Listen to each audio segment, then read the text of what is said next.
Assalamualaikum warahmatullahi wabarakatuh.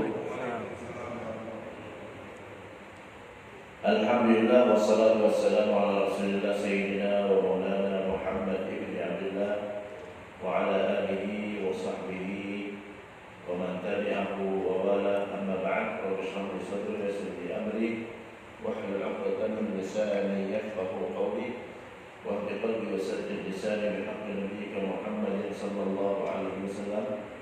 Allahumma la ilma lana illa ma 'allamtana innaka antal alimul hakim.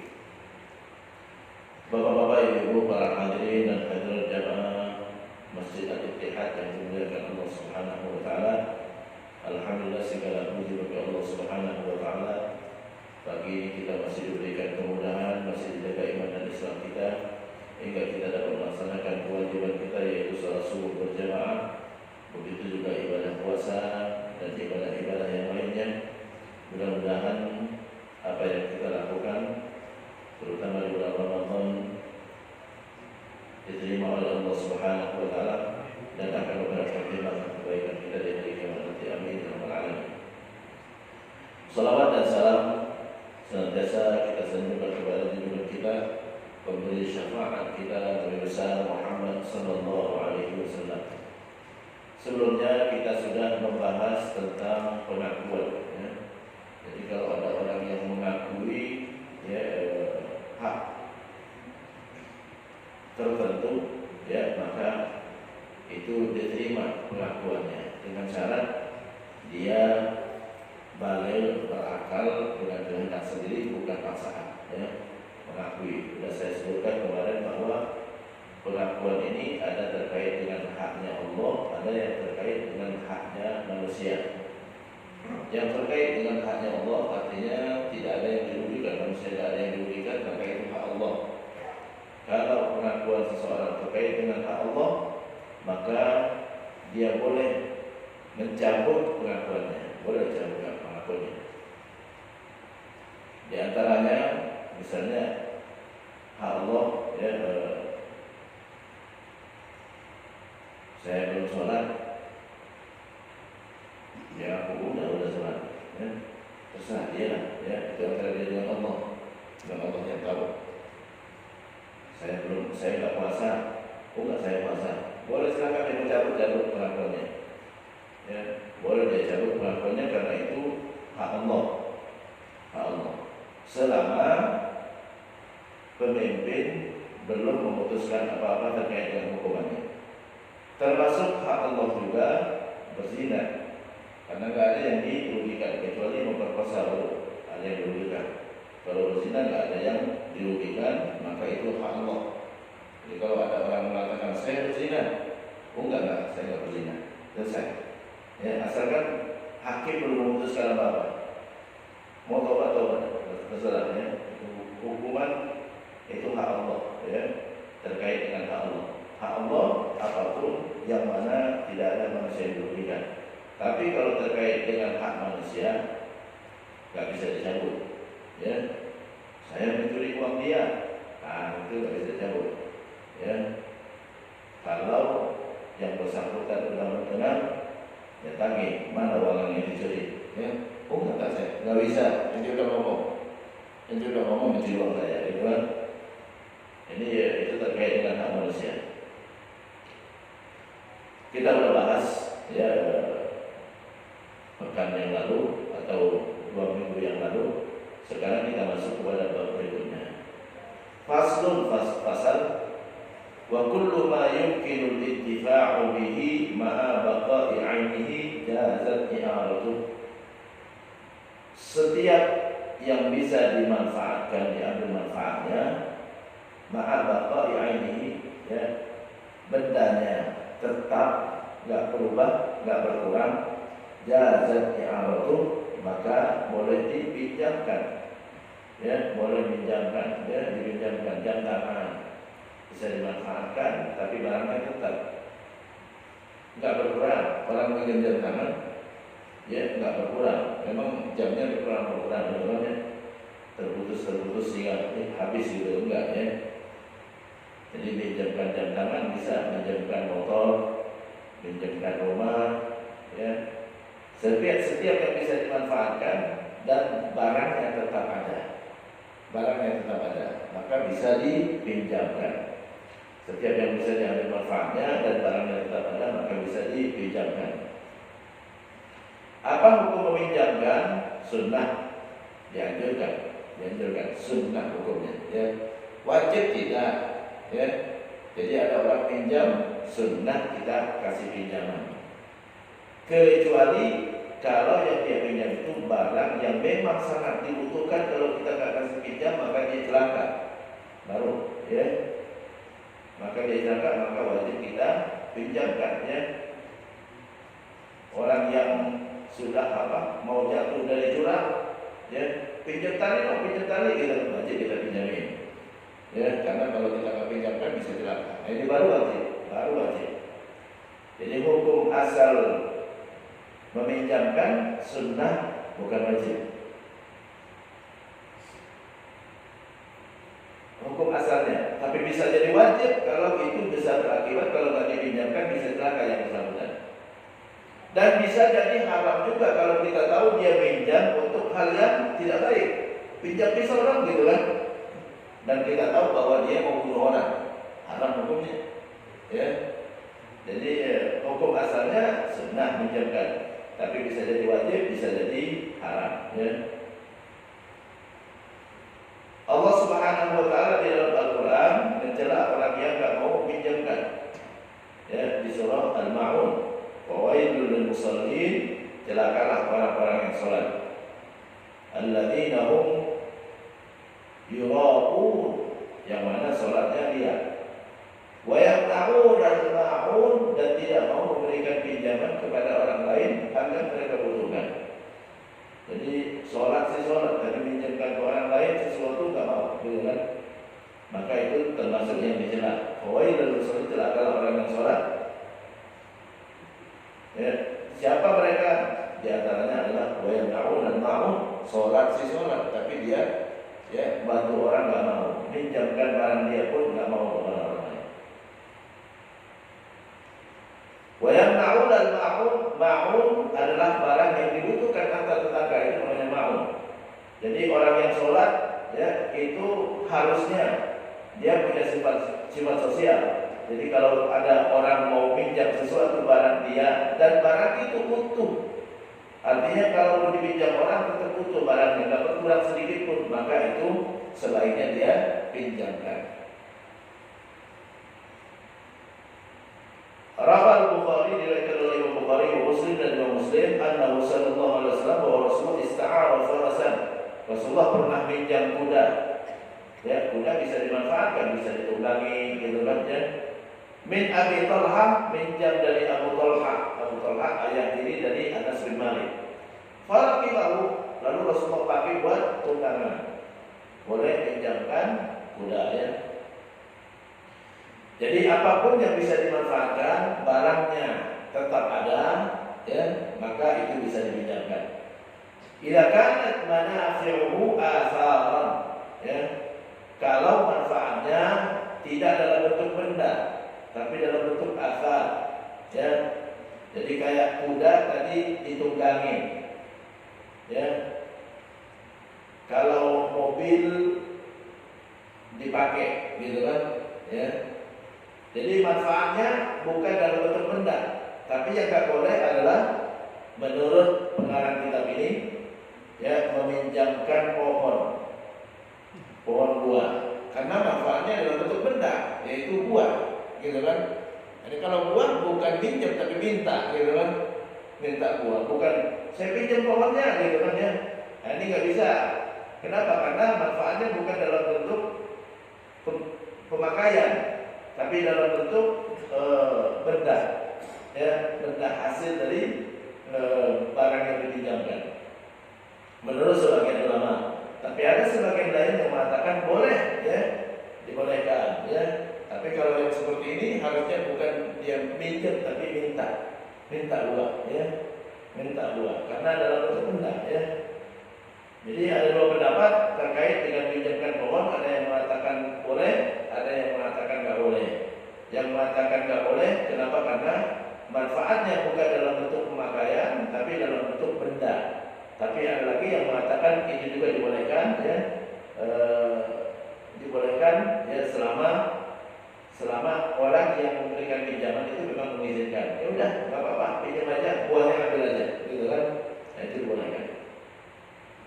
Wa tajuzul 'ariyah, boleh juga meminjamkan mutlaqah. Kita nggak batasin waktunya. Pinjam motor dong, ya udah, pakai aja, boleh. Wa muqayyadah bi muddah, atau dibatasin waktunya. Dibatasin waktunya. Pinjam motor dong, ya udah, nggak apa-apa, 2 jam ya, gitu kan, boleh. Yang nggak boleh, yang nggak boleh, ya. Pinjam motor dong, ya udah, pakai aja selama ente masih hidup, selama saya masih hidup. Itu yang nggak boleh. Ini yang banyak orang nggak tahu, ya. Nggak boleh kita pinjamkan sesuatu selama saya hidup, nggak boleh. Ya, ini ada mau tinggal rumah ini dong, gitu kan? Ya udah, tinggal aja selama saya masih hidup. Nggak boleh kayak gitu. Boleh, ya udah tinggal aja, nggak apa-apa, mutlak. Tanpa disebut waktunya. Atau dibatasin waktu itu 2 tahun, setahun, sehari, 2 hari, gitu kan? Itu boleh. Tapi kalau sampai mati nggak boleh. Kenapa sampai mati nggak boleh? Berarti dia meminjamkan sesuatu kepada seorang sampai dia nggak memiliki. Karena orang kalau mati udah nggak memiliki lagi, tidak memiliki hartanya. Jadi, Ustaz, kok bisa begitu? Ya karena Nabi yang ngomong. Ya, kata Nabi, siapa yang meminjamkan sesuatu kepada orang lain sampai dia mati, maka itu milik orang yang diberikan pinjaman. Karena harta itu harus ada pindah tangan, gitu kan? Ya, pindah tangan, mati pindah ke ahli waris, gitu kan? Ya. Nah ini dia sampai mati itu kita nggak memiliki harta kita lagi. Dalam hukum Islam, harta kita ini handphone saya, milik saya. Sampai mati bukan milik saya lagi, tapi milik Allah. Karena memang aslinya punya Allah, gitu kan? Saya cuma punya hak guna. Jadi nggak boleh kita minjamkan sesuatu sampai mati. Ya, kalau sampai mati berarti saya pinjamkan engkau sampai saya tak memiliki lagi. Pindah tangan. Karena barang harus ada pemiliknya, gitu kan? Karena itu sama aja dengan kalau sampai mati, sampai saya tak memiliki berarti. Itu yang nggak boleh, ya. Bukan nggak boleh, tapi milik orang yang dikasih.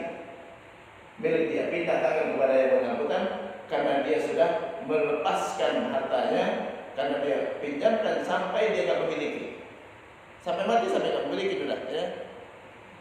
Wahya maquna 'ala musta'ir, barang yang dipinjam wajib orang yang meminjam bertanggung jawab. Bi qimatiha yauma talafiha. Kalau rusak, maka dia harus mengganti harganya di saat rusaknya.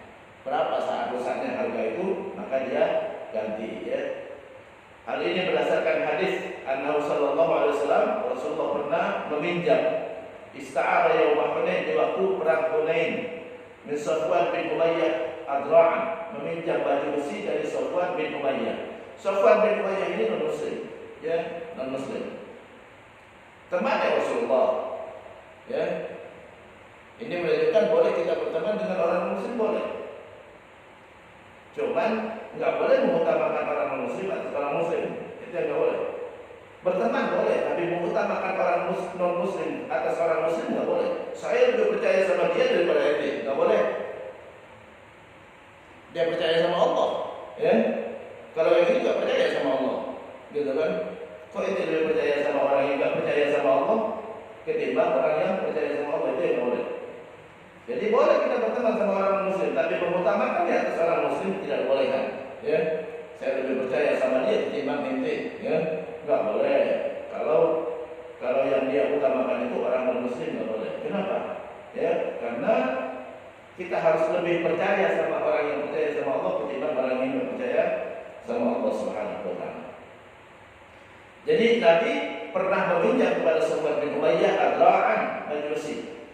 Faqala lahu, Sufyan bilang kepada Rasulullah, "Aghasbun ya Muhammad? Ini ente mau merampas harta saya?" Ya. Faqala la, enggak, bal 'aniyatun madmunah. Tapi ini cuma pinjam dan ada tanggung jawab kata Rasulullah. Ada tanggung jawab, barangnya akan balik utuh seperti semula. Jadi orang yang meminjam dia wajib bertanggung jawab terhadap barang yang dipinjam. Kalau pinjamannya itu cuma-cuma, ya. Kalau nggak cuma-cuma, kita dapat manfaat dari barang-barang itu ada beberapa macam. Pertama, ya, kita dapat manfaat dari barang-barang lain dengan membayar. Itu namanya nyewa, ijarah. Itu namanya nyewa. Nah ini kerusakan apapun kita nggak tanggung jawab. Kompensasinya bayaran, kompensasinya bayaran. Kecuali kerusakan tersebut kita yang rusakin baru. Kita rusakin, kita hancurin baru. Ya. Tapi kalau rusak sendiri tidak bertanggung jawab sama sekali. Yang kedua, ya, jadi itu ijarah. Kita mendapatkan manfaat dari barang orang dengan membayar, maka itu berarti ijarah sewa menyewa. Kita tidak bertanggung jawab terhadap kerusakan barang tersebut selama kita tidak melakukan keteledoran atau kita tidak melakukan aturan. Ya. Yang kedua, kita mendapatkan manfaat dari barang-barang tidak cuma-cuma tanpa membayar. Itu namanya i'arah di sini. I'arah. Ya, maka yang meminjam, yang mendapatkan manfaat, dia bertanggung jawab terhadap barang yang dipinjam. Rusak dia ganti, gitu kan? Yang ketiga, dapat manfaat dari barang orang lain, ya, tanpa izin. Itu namanya wasaf, nanti akan dibahas, ya. Itu namanya wasaf. Kalau wasaf, maka dia bertanggung jawab terhadap barang yang diwasaf beserta, ya, konsekuensi dari penggunaannya, pemakaiannya. Ada orang pakai motor kita tanpa izin, ya, wajib dia kembalikan motornya. Yang kedua, wajib bertanggung jawab kalau ada yang kerusakan. Dan orang yang punya motor berhak membebankan uang sewa. Ente udah pakai berapa jam?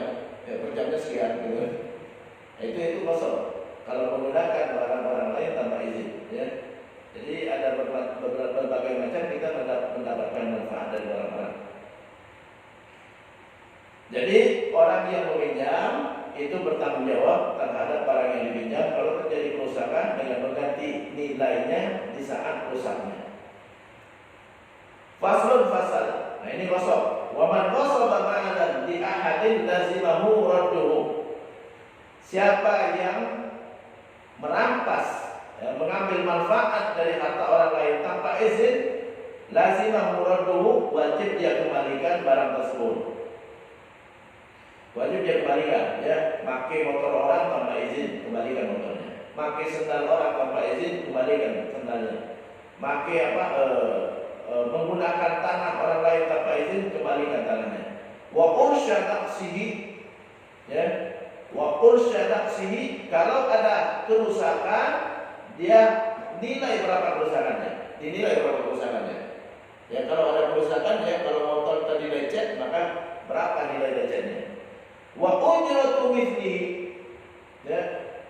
Kalau ada uang sewa, dia bayar uang sewanya. Karena dia menggunakan tanpa izin. Fa in talifa, kalau rusak, dhaminahu bimithlihi. Kalau rusak, hancur misalnya, dhaminahu bimithlihi, maka carikan barang yang sama ganti.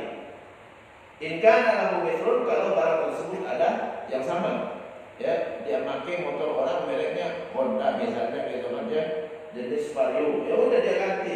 Mau Honda beli tahun berapa gitu kan, dia belikan kalau memang hancur. Au biqimatihi illam yakun lahu mithlun, kalau barangnya enggak ada yang sama, emang satu-satunya di Indonesia, dicari enggak ada lagi, tinggal sepakatin berapa harganya. Illam yakun lahu mithlun aktsar makanan min yaumil qasbi ila yaumit talab, berapa nilainya dengan nilai yang paling mahal. Dengan nilai yang paling mahal. Aksar makanan min yaumil qasbi ila yaumit talab, Jadi itu resikonya kalau kita pakai harta orang lain tanpa izin. Nah ini hati-hati jangan sampai kita menggunakan harta orang lain tanpa izin. Nah ini hal yang sepele sekali, banyak sekali terjadi di masyarakat ya. Tukang bakso enggak boleh dijualan di halaman rumah orang agar dia tanpa izin mengambil manfaat dari harta orang tanpa izin. Enggak boleh kita parkir di lahan orang tanpa izin. Ya. Ini resikonya apa? Tiga tadi. Yang pertama, kalau ada kerusakan ganti rusaknya. Ya. Dan orang yang punya berhak untuk membayarkan uang sewa per jam sekian, gitu kan? Yang ketiga, ya barang tersebut kembalikan kepada pemiliknya. Jadi itu resiko kalau kita ngambil manfaat dari harta orang. Jadi Islam tidak membolehkan sama sekali kita ngambil manfaat dari harta orang lain ya tanpa izin.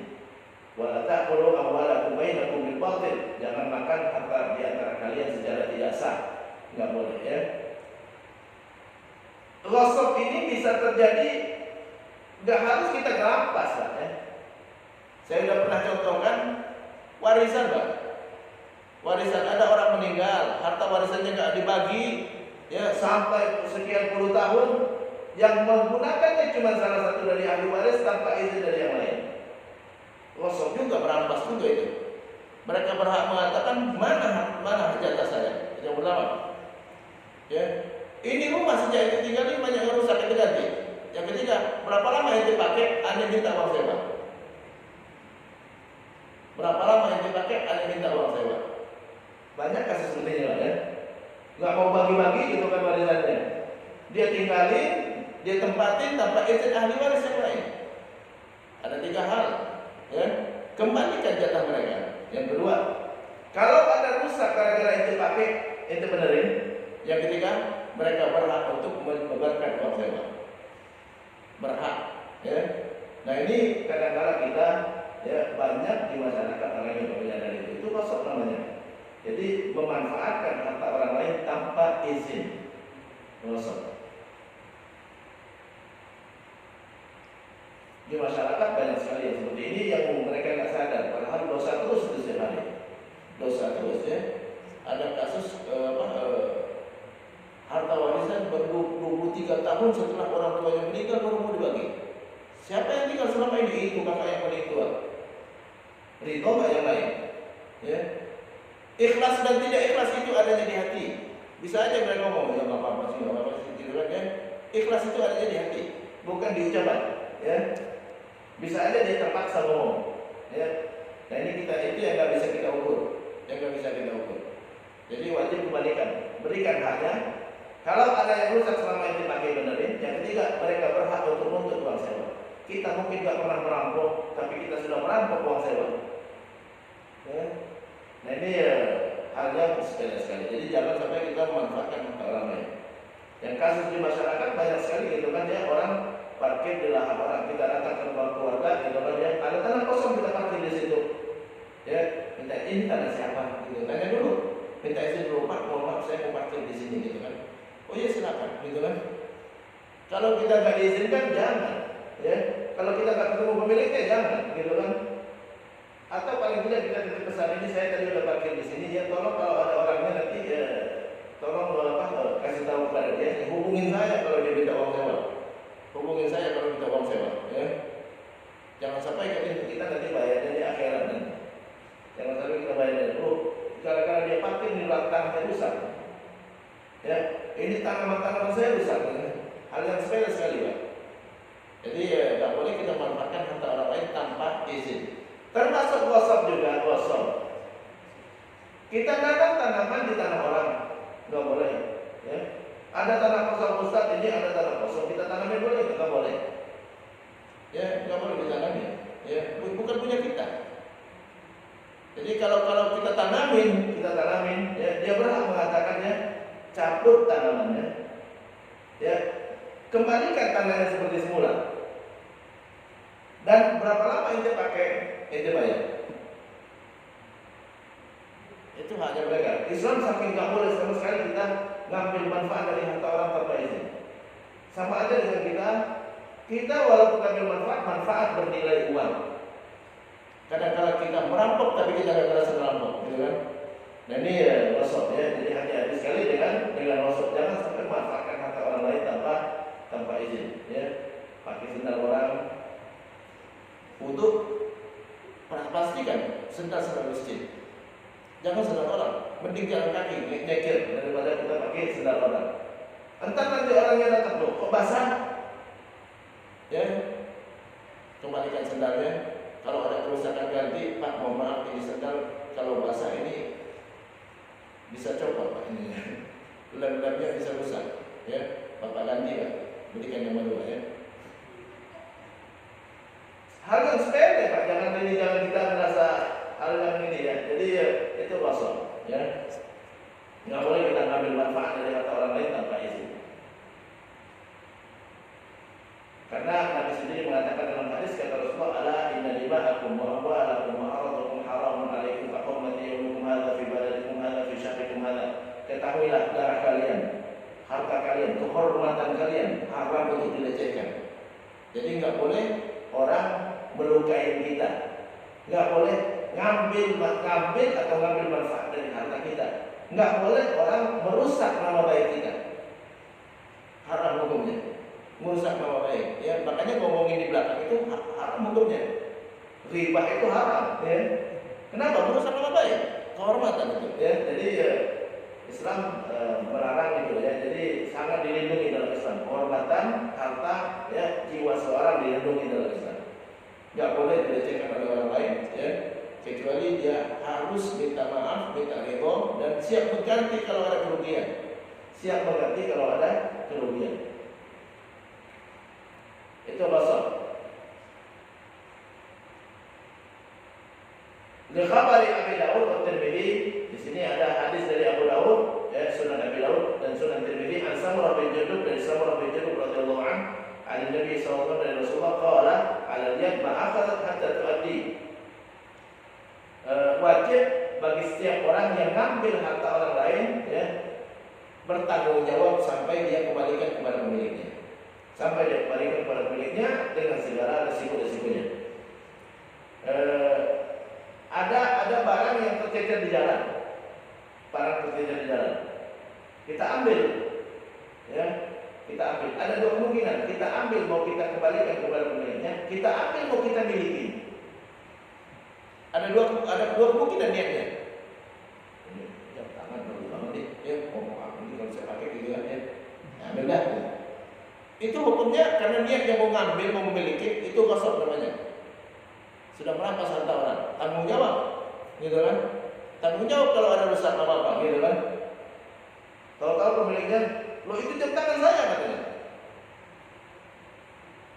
Ente ngerampas harta saya. Berapa lama yang dipakai?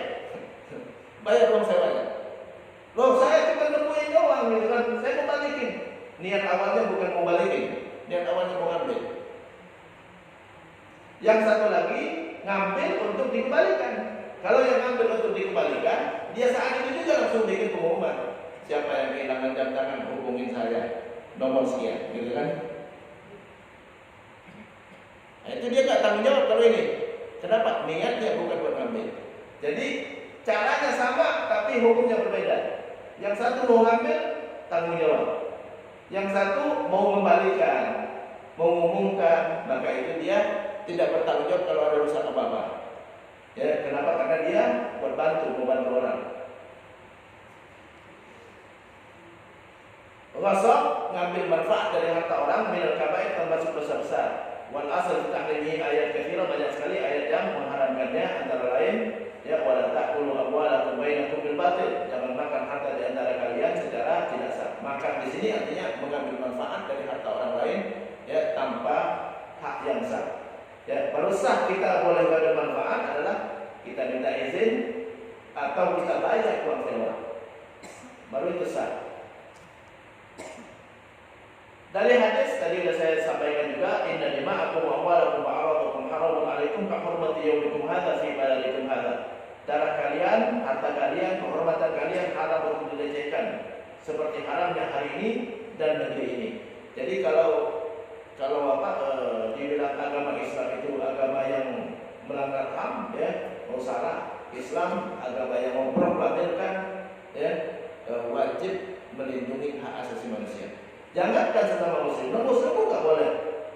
Nggak boleh kita ngambil harta orang non muslim, ya.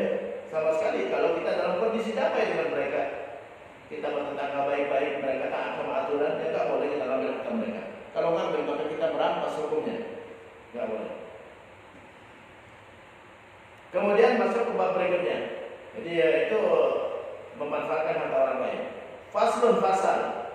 Wasyuf'atu wajibah bil khulqah dunal jiwar. Syuf'ah. Ini bab syuf'ah. Hal yang sepele kadang-kadang kita nggak tahu ya. Syuf'ah itu adalah kalau kita memiliki harta kongsi dengan orang lain. Ada dua orang pemilik perusahaan. Salah satu mau jual saham dia harus minta izin sama yang ini. Harus ngasih tahu dulu kepada yang satunya, kepada kongsinya. Nggak boleh dia jual kepada orang lain tanpa sepengetahuan kongsinya. Kenapa? Karena kalau dia jual kepada orang lain mudarat buat yang ini. Anda nggak siap kongsi sama orang lain katanya. Anda cuma mau kongsinya sama yang dia aja. Jadi itu wajib dia ngasih tahu kepada mitranya. Dunal jiwa. Tapi kalau untuk tetangga tidak wajib. Tapi sebaiknya tetap bisa kasih tahu. Tetangga tidak wajib, tapi sebaiknya tetap kasih tahu juga. Kita mau jual rumah, kasih tahu dulu tetangga. Jangan langsung dijual. Ya, Pak, ini rumah saya mau dijual. Kanan kiri depan belakang, kasih tahu. Ya, kalau mereka mau semua, ya sepakat siapa yang dapatnya. Jangan kita jual ke orang lain dulu. Kenapa? Bisa jadi ini tetangga nungguin lama udah. Kapan setelah ini dijual? Rumahnya sempit banget gitu kan? Tahu-tahu dijual ke orang lain. Waduh, aneh nungguin lama katanya. Jadi mudarat yang kita kadang-kadang nggak sadari itu mudarat juga. Atau misalnya mohon maaf gitu kan, kita jual sama orang lain yang nggak baik, nggak sebaik kita misalnya gitu kan ya, dia dapat mudarat juga. Dulu saya tenang-tenang aja, sekarang sejak bertetangga, nah ini mudarat yang kita timpakan kepada orang lain tanpa kita sadari. Jadi Islam subhanallah memperhatikan hal-hal yang seperti ini. Jadi ada orang yang terganggu akibat perbuatan kita, walaupun kita nggak sengaja mengganggu dia, dosa hukumnya. Nggak sengaja kita mau mengganggu dia bukan, ya. Tapi kita datangkan orang lain yang mengganggu dia, gitu kan? Maka kita ikut berdosa. Jadi kalau kongsi satu barang punya bersama, wajib dia kasih tahu. Tapi kalau tetangga, sebaiknya dia kasih tahu. Walaupun dia bukan kongsi rumah, nggak kongsi rumah, tapi dia akan kena mudarat nanti kalau datang orang, ya. Karena bisa jadi orang datang tersebut orang yang baru, ya, dan dia senang, ya. Atau mungkin dia nungguin ada orang yang rumahnya depan belakang, Pak. Ya, ini rumahnya di belakang nih. Kapan rumah di depan dulu ini? Biar saya pengen jalan katanya. Tahu-tahu dijual sama orang lain. Tetangga lebih berhak daripada orang lain. Kecuali kalau kita jualnya kepada saudara sendiri. Ya, saudara sendiri kan lebih dekat hubungannya. Saudara sendiri lebih dekat hubungannya. Tapi kalau seandainya kita bukan jual kepada saudara, ya kita kasih tahulah kepada tetangga kita. Ya, maka mereka lebih berhak untuk membelinya. Lebih berhak untuk membelinya dibandingkan orang lain. Fima yang qasimhu nama la yang qasim wa fi kulli ma la yunqal min al-ard, ya. Ini diwajibkan kalau untuk barang yang nggak bisa dipindah-pindah, kayak rumah nggak bisa dipindah-pindah, Pak, ya. Kita punya rumah, sebelahnya jual ke orang lain, nah kita nggak bisa pindah karena kalau orang ini yang beli yang baru ini bukan orang baik, nggak bisa pindah, Pak. Ya, jadi ini mudarat terus, ya. Nah ini kalau barang yang nggak bisa dipindah-pindah kayak gitu, maka kita harus minta izin dulu. Kenapa? Karena dia nggak bisa lari kalau seandainya kita jual ke orang lain dan mudarat buat dia. Jadi kita kasih tahu. Jadi subhanallah Islam memperhatikan hal yang seperti ini. Jadi nggak boleh kita nimpakan mudarat kepada orang lain sengaja atau tidak. Kita nggak sengaja kita jual rumah, Pak. Mau jual barang kita sendiri gitu kan ya. Tapi tanpa sengaja kita sudah merugikan orang lain. Kal aqal seperti rumah, wa ghairuhu bisaman alladhi waqa'a alaihi. Kalau kita jual ke orang lain tanpa kita kasih tahu, dia berhak batalnya. Bapak jualnya berapa Pak? 1 M. Ini 1 M-nya Pak. Ya, batalin Pak. Berhak dia bilang begitu. Ini 1 M dari mana? Saya mau beli. Bu, saya tidak bisa Bapak kasih tahu saya. Saya lebih berhak dari dia. Saya tetangganya Bapak. Saya lebih berhak untuk beli ketimbang orang lain. Ini hal yang sepele, ya. Jadi mengganggu orang lain sengaja atau tidak itu tidak dilarang dalam Islam, ya. Sengaja atau tidak. Saya berkali-kali mengatakan bahwa merugikan orang lain sengaja atau tidak itu hukumnya berdosa. Kalau kita tahu akan berakibat mengganggu dia, kalau kita tahu berakibat merugikannya, kita tahu akan merugikan Pak, ya. Datangkan orang lain yang dia yang dia mungkin bisa jadi nggak suka, mohon maaf gitu kan. Beda agama aja bisa merusak. Beda agama aja kita jual kepada orang yang beda agama. Sebelah kebaktian belum gitu kan ya. Nah, ini ya terganggu. Anaknya bisa nggak aman dari murtad nantinya gitu kan. Ini ya itu hal yang sepele sekali. Jadi Islam memperhatikan yang seperti ini. Wal aslu fi ma sabab, dalilnya Rawahul Bukhari dari Imam Bukhari wa Muslim dari Imam Muslim dan Jabir dari Jabir, qala Rasulullah bisyuf'ah, Nabi memberikan hak syuf'ah. Hak syuf'ah itu apa? Hak membatalkan transaksi tetangga, hak membatalkan transaksi teman kongsi. Itu namanya syuf'ah. Wahya 'alal fawr, dengan syarat dia langsung batalkan saat itu juga. Dia tahu loh kok itu jual sama orang lain. Berapa Pak? 1 M. Ini 1 M ya Pak. Dia asalkan dia beli dengan harga yang sama, ini 1 M ya. Ada fawr harus langsung, jangan ditunda ya Pak. Mohon saya mau beli, tapi bulan depan saya bayarnya nggak bisa, harus segera saat itu juga. Nih Pak, berapa jualnya Pak? 1 M, ini 1 M ya. Itu harus langsung, jangan kalau dia tunda ya enggak ya. Mudarat buat yang menjual, saya butuh duitnya sekarang gitu kan, jangan sampai ada yang mudarat. Fa'in akharaha, kalau dia akhirkan ma'al qudrah 'alaiha, padahal dia mampu untuk membayarnya, batalat maka hak dia gugur, ya, gugur haknya. Wa idza tazawwaja imra'atun 'ala syakhsin, kalau seorang menikah dengan seorang perempuan, mas kawinnya barang kongsi tadi, Pak. Mas kawinnya barang kongsi. Ya. Kita kongsi rumah milik berdua gitu kan ya. Terus dia nikah, aku nikahkan engkau dengan mas kawin gitu kan ya, setengah rumah dari yang kau miliki bersama si mulan. Itu yang punya kongsi dia berhak batalin. Maaf, nggak boleh dijadikan mas kawin. Ya, Anda beli ini, ya, Anda nggak siap kongsi dengan istri itu, bisa aja, haknya dia itu. Ala syaksin akhadahu syafi' bi mahril mithl, saya bayar dengan harga mas kawin standarnya. Nah ini kalau dalam fikih nikah ada namanya mas kawin standar.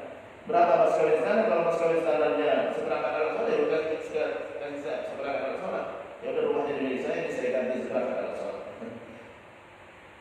Jadi itu hukumnya. Jadi nggak boleh kita menjadikan mas kawin, barang kongsi nggak boleh jadikan mas kawin, kecuali izin dari teman kongsi. Wa idza kana syufa' jamaah istahaqquha 'ala qadri al-amlak, ya. Kalau yang punya hak tadi, hak membatalkan jual beli tadi, itu banyak beberapa orang, maka masing-masing mendapatkan bagian sesuai dengan bagian masing-masing. Jadi misalnya ada perusahaan ini milik 5 orang, perusahaan milik 5 orang. Salah satu menjual saham kepada yang lain, maka 4 ini berhak untuk membatalkan sesuai dengan saham masing-masing. Saya ambil jatah sesuai saham saya, ya, yang lain juga begitu, ya. Faslun, fasal. Nah, ini walil qiradi arba'atu syara'i. Boleh kerjasama bisnis, ya, dengan 4 syarat. Kerjasama bisnis ada 2 macam. Kerjasama bisnis antara pengusaha dengan pemodal. Yang kedua, kerjasama bisnis antara 2 orang pemodal. Yang ini yang dibahas adalah kerjasama bisnis antara pemilik modal dengan pengusaha. Ada 4 syarat. Pertama, ayyakuna ala radin min ad-darahim wa dananiyah. Jadi modal yang disertakan adalah dalam bentuk dinar dan dirham. Waktu naik. Ini mau buka usaha, ini Anda kasih, Anda sertakan modal saya 10 juta, gitu kan? Bikin kontrak, ya. Oke, nggak apa-apa. Saya bisniskan, saya putarkan, saya investasikan. Nanti kalau ada untung gimana nih? Ya udah, bagi 2, ya, 50-50. Ini sesuai dengan kesepakatan. Ini berlaku untuk semua, ya. Semua orang yang ngasih modal, ya, harus jelas dengan kesepakatan, ya, itu mau bagi hasilnya seperti apa nanti, ya. Termasuk suami istri sekalipun, saya sudah sebutkan, ya. Banyak istri sekarang bisnis rumahan, ya. Ya Pak, ya mama mau bikin bisnis bakso, gitu kan, ya. Nanti butuh modal. Berapa modalnya kakak suaminya? 10 juta, ya. Ya udah, ini 10 juta. Jelas kan 10 juta itu. Islam nggak membolehkan kita transaksinya nggak jelas. Ini 10 juta kasih cuma-cuma, berarti dia nggak nuntut apa-apa. Atau utangnya harus balikin lagi. 10 juta balikinnya. Kalau utang sama dibalikin. Atau kerjasama bisnis, ini sebagai penyertaan modal. Bagi apa? Hasilnya pembagiannya seperti apa? Jadi walaupun suami istri sekalipun, ya. Jadi jangan dikirain suami istri nggak ada transaksinya, nggak ada kontraknya, ya. Istri berhak nafkah dari suaminya, tapi tidak berhak, ya, dimodali, tidak berhak dimodali. Ya. Kalau suaminya ngasih modal, ya, ditanya, ini ikhlas, nggak ditagih lagi, atau ini ngutangin akan dibayarkan sama, atau ini kerjasama bisnis, nanti hasilnya dibagi sesuai dengan kesepakatan. Berapa persen? Ada kasus di Palembang, ada kasus di Palembang sekarang, ya. Ada istri, gitu kan, ya, dia bercerai sama suaminya. Dia nggak mau beranjak dari rumahnya, kenapa? Karena suaminya pakai uang dia buat modal. Dulu transaksinya seperti apa? Harus jelas transaksinya dulu. Dulu ngasih atau minjemi atau kerjasama bisnis, gitu kan? Dulu suami saya, gitu kan, dia pakai emas saya untuk modal dia, gitu kan? Sekarang saya minta balikin. Dulu transaksinya seperti apa dulu? Jadi harus jelas dari istri ke suami atau suami ke istri, karena bukan kewajiban suami ngasih modal ke istri. Kewajiban suami ngasih nafkah ke istri. Nafkah itu apa? Kebutuhan. Ngasih kebutuhan, ngasih makan, ngasih pakaian, ngasih tempat tinggal, gitu kan? Tapi bukan ngasih modal. Kalau ngasih modal itu adalah transaksi tambahan, ya. Harus diperjelas transaksinya seperti apa. Jadi modalnya harus dalam bentuk uang tunai. Wa ayyadana rabbul malil amil fi tasarruf mutlaqan aw fi ma la yanqati wujuduhu ghaliban. Pemilik modal memberikan hak kepada pengusaha untuk memutarkan, ya, sesuai dengan kemampuannya, ya. Jadi ini putarkan di 10 juta, ya, putarkan, ya, dalam dunia bisnis, ya, silakan ini mau bisnis apa aja. Wa ayyashtarit lahu juz'an ma'luman min ribh, ya, dan sebutkan berapa dia mau dapat bagi hasilnya. Tapi nanti kalau ada untung, Anda minta 50% dong, gitu kan? Sebutkan. Wa alla yuqaddar bi muddah, ya. Ini ya, kalau di sini disebutkan tidak boleh dibatasi dengan waktu. Kenapa nggak boleh dibatasi dengan waktu? Karena bisa jadi ada pengusaha yang mana dia udah berusaha, udah diputarkan, diinvestasikan, ya, belum dapat hasil, udah mau mendekatkan dapat hasil, di stop sama pemilik modal. Udah kerja sama kita selesai dah, ya. Nah ini ya, tidak boleh dibatasi dengan waktu. Khawatir seperti ini, khawatir, ya, nanti pemilik modal menyetop di tengah jalan, sementara pengusaha udah habis tenaganya untuk muter ini, belum dapat hasil, udah hampir mau dapat hasil, dia stop, udah selesai. Ya, terus mana apa yang boleh bagi? Pengusaha udah rugi waktunya, gitu kan? Jadi tidak boleh dibatasi dengan waktu. Tapi untuk solusi seperti ini bisa syaratnya Kalau sudah dapat keuntungan, ya, kalau sudah dapat keuntungan kita bagi dan kita bisa akhiri. Ini boleh seperti itu, ya. Jadi jangan sampai sebelum ada hasil langsung di stop, karena bisa merugikan pemilik penusahanya. Jadi Islam membolehkan kerjasama bisnis, ya. Wa yusamma mudharabah. Nah, ini kerjasama seperti ini dinamakan dengan mudharabah. Dalil dibolehkannya adalah sebagaimana disebutkan oleh Imam Ibnu Munzir, wa ajma'a ahlul ilmi ala jawazil mudharabah fil jumlah. Mayoritas ulama, ya, sepakat bahwa mudharabah dibolehkan secara umum. Wa qala Sab'ani la khilafa bainal muslimin fi jawazil mudharabah. Imam Sab'ani mengatakan tidak ada perbedaan terkait dengan bolehnya kerjasama bisnis. Wa annahu bima kana fil jahiliyah fa aqarrahu Islam. Ini termasuk perkara yang biasa dilakukan oleh orang Arab sebelum datangnya Islam, dan saat datangnya Islam dibolehkan. Nabi dulu di waktu sebelum menjadi Rasul, ya, beliau memutarkan modal punya Khadijah, ya. Jadi itu sebagai salah satu dalil bahwa dibolehkan kerjasama bisnis. Wa nuqila al-amalu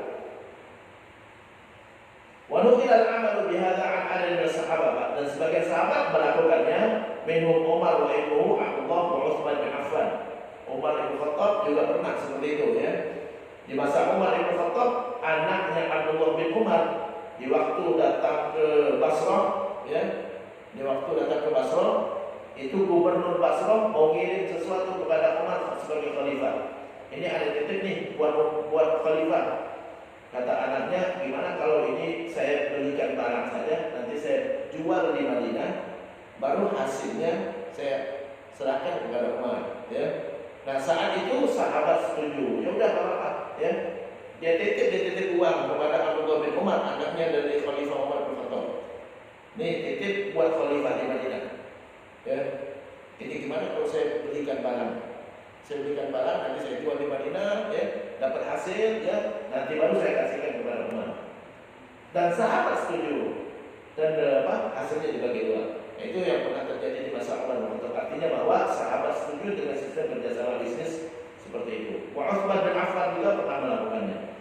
Jadi Islam membolehkan kerjasama bisnis, tapi bagi hasilnya harus dalam bentuk persentase, bukan dalam bentuk nominal, ya.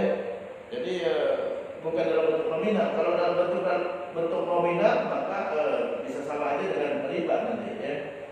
Jadi kalau ada hasilnya yang dibagi.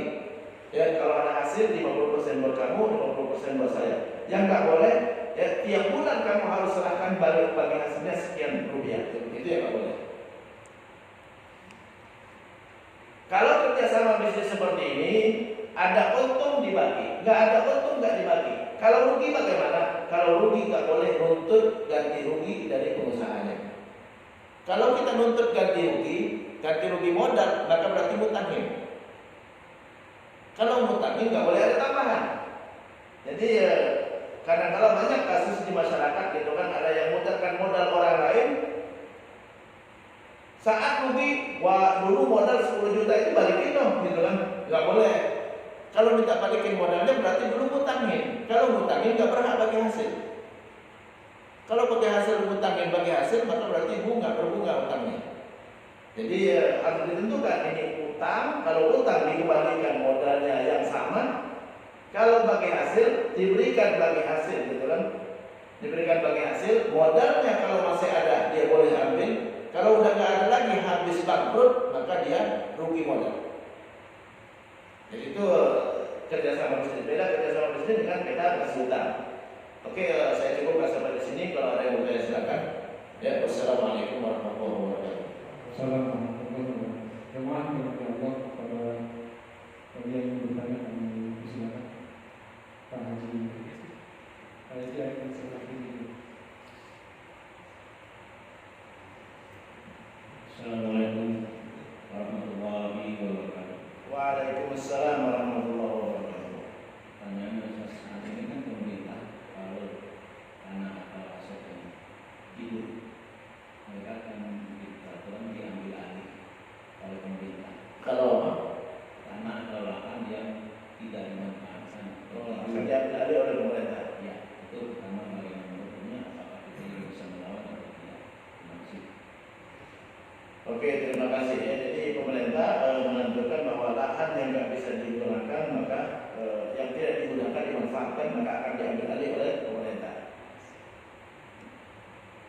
sebenarnya memang wajib. Kalau kita punya lahan, wajib kita manfaatkan. Enggak boleh kita abaikan. Kalau kita abaikan, kita berdosa. Ya, itu sama aja dengan tidak memberikan nafkah kepada harta yang dimiliki. Yang wajib kita nafkahin itu bukan hanya anak dan istri, anak, istri, dan barang yang kita miliki wajib dinafkahi. Nafkahnya itu adalah kalau tanah ditanamin atau dibangun rumah, gitu kan? Bukan diabaikan jadi semak belukar. Itu dosa hukumnya. Kalau diabaikan jadi semak belukar maka berdosa hukumnya. Jadi pemerintah berhak untuk mengambil alih seperti itu, ya, berhak pemerintah mengambil alih, bahkan berhak mengumumkan siapa yang bisa garapnya itu punya dia. Sebagaimana Nabi mengatakan, ya, man ahya ardhan bawatan fahiyalah, kata Nabi. Siapa yang bisa menghidupkan lahan mati maka itu milik dia. Jadi berhak pemerintah bilang begitu, ya, untuk kemaslahatan, karena kalau dia tidak dimanfaatkan kita sudah kehilangan kesempatan yang besar untuk bisa dapat hasil dari lahan tersebut, ya. Jadi ada 80% lahan di Indonesia yang belum dimanfaatkan. Kalau dimanfaatkan kaya raya kita, ya. Sebenarnya kaya kita bukan hanya tanah, banyak yang lain juga, ya. Minyak kita produksi sendiri, gitu kan, ya. Gas juga produksi sendiri, batu bara juga, gitu kan, emas lain-lain, nikelnya, timah, gitu kan, kita banyak yang kita produksi. Sebenarnya hasil alam kita ini sangat banyak sekali. Lahan ada 80%, ya, belum dimanfaatkan, ya. Jadi kalau pemerintah mengumumkan seperti itu, wajar, berhak pemerintah mengumumkan itu. Karena dalam Islam hukumnya berdosa. Dalam Islam hukumnya berdosa kita mengabaikan lahan tanpa kita garap. Karena kita sama aja dengan tidak ngasih nafkah. Itu yang kita miliki semua berhak dinafkahi. Berhak dinafkahi. Kita punya rumah diabaikan sampai rongsok, dosa hukumnya. Rumah itu kalau boleh nangis, nangis dia, ya. Jadi makanya kata orang kalau rumah nggak ditempatin, itu dia cepat rongsoknya. Itu kan nangis itu, Pak. Ya, ada diabaikan ini, ya, ditelantarin. Jadi nggak boleh kita kalau memiliki sesuatu tanpa dimanfaatkan, harus dimanfaatkan.